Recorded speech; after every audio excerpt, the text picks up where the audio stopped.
Hari ini hari terakhir rekapitulasi hasil penghitungan suara pemilu 2024 dan lagi-lagi pengumuman hasil pemilu dilakukan hari terakhir dengan berbagai catatan dan kejadian khusus. Apa saja catatan dan kejadian khusus tersebut?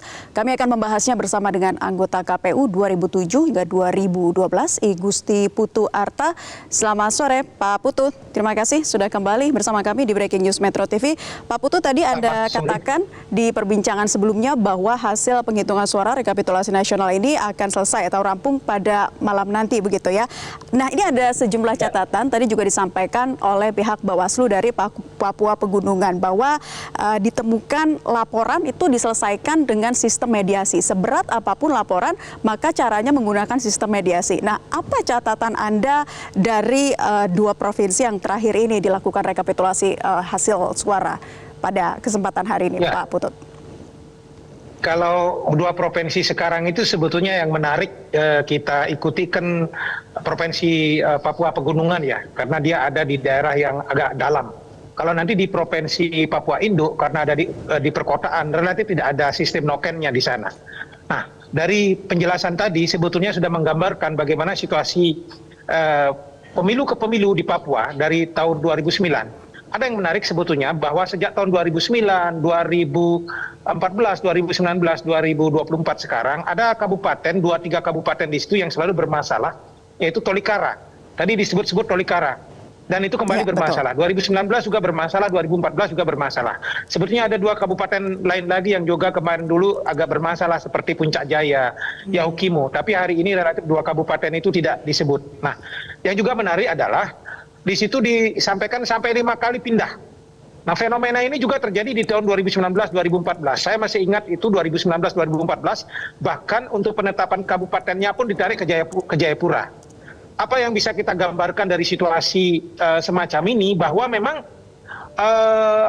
dinamika politik lokal di tiap distrik kecamatan itu memang sangat dalam gitu ya.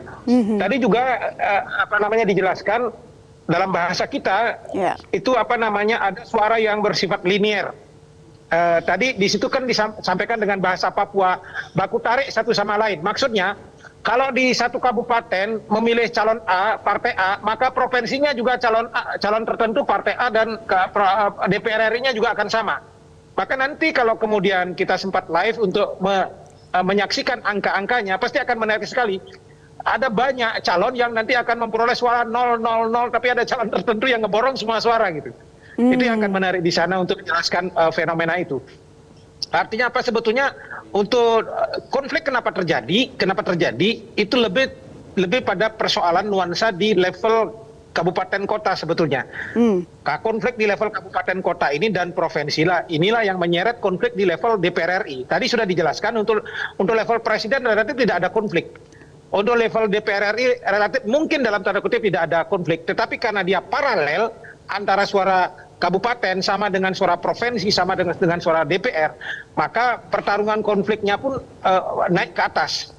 Jadi maksud saya begini, misalnya di salah satu kampung, kalau ia menyatakan memilih partai A calon nomor urut 1 begitu misalnya untuk provinsi harus sama, di pusat juga harus sama, tetapi begitu direkap kemudian terjadi perbedaan, wah marah mereka. Akan datang bersama orang satu kampung menyerbu proses rekapitulasi. Itulah tadi penjelasannya. Baik. Jadi kenapa proses mediasi itu dilakukan? Karena kawan-kawan di Bawaslu provinsi juga ingin menyelamatkan juga dirinya karena situasi tekanan sangat luar biasa. Saya bisa membayangkan itu.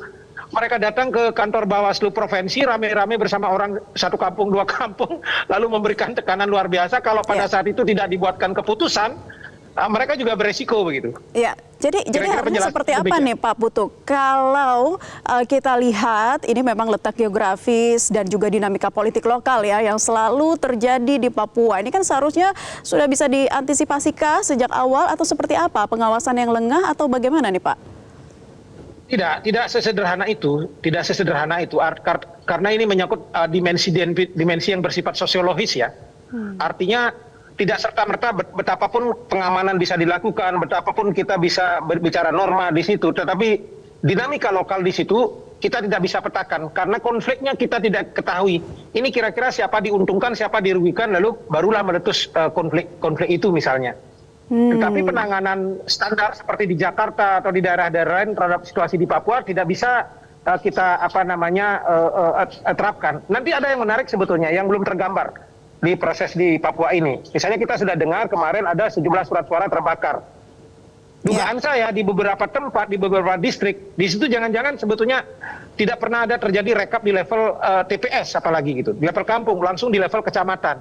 Lalu disuruh berkumpul sehingga sangat mungkin dokumen yang muncul di sana hanya pada dokumen D hasil di kecamatan. Tidak ada dokumen D hasil TPS di beberapa tempat. Sangat mungkin itu terjadi. Untuk menjelaskan bahwa itulah situasi yang terjadi di lapangan begitu. Ya. Apakah ini berkaitan juga dengan potensi keterlibatan penyelenggara di level bawah, Pak Putu?